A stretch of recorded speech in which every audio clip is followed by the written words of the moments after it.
CBI ತನಿಖೆಗೆ ಸ್ನೇಹಮಯಿ ಕೃಷ್ಣ ಒತ್ತಾಯ.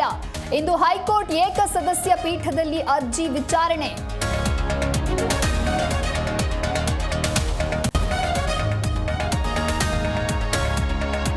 ಬೆಂಗಳೂರಿನಲ್ಲಿ ಹೆಚ್ಚಾಯಿತು ಪ್ರಾಣಿಗಳ ಮೇಲಿನ ಕ್ರೌರ್ಯ. ಬೀದಿ ನಾಯಿಗಳ ಮೇಲೆ ಕಾರು ಹರಿಸಿ ವಿಕೃತಿ. ಸಹಕಾರ ನಗರದಲ್ಲಿ ಸೆರೆಯಾಯಿತು ಸಿಸಿಟಿವಿ ದೃಶ್ಯ.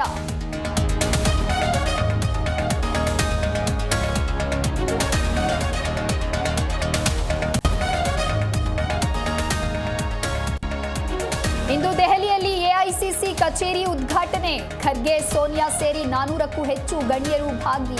ದಿಲ್ಲಿಯಲ್ಲೇ ಠಿಕಾಣಿ ಹೂಡಿರೋ ಸಿಎಂ ಡಿಸಿಎಂ.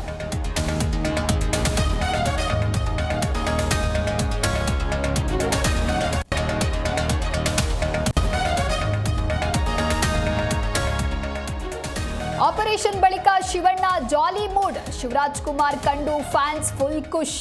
ಕೆಲವೇ ದಿನಗಳಲ್ಲಿ ಕರ್ನಾಟಕಕ್ಕೆ ಶಿವಣ್ಣ ವಾಪಸ್.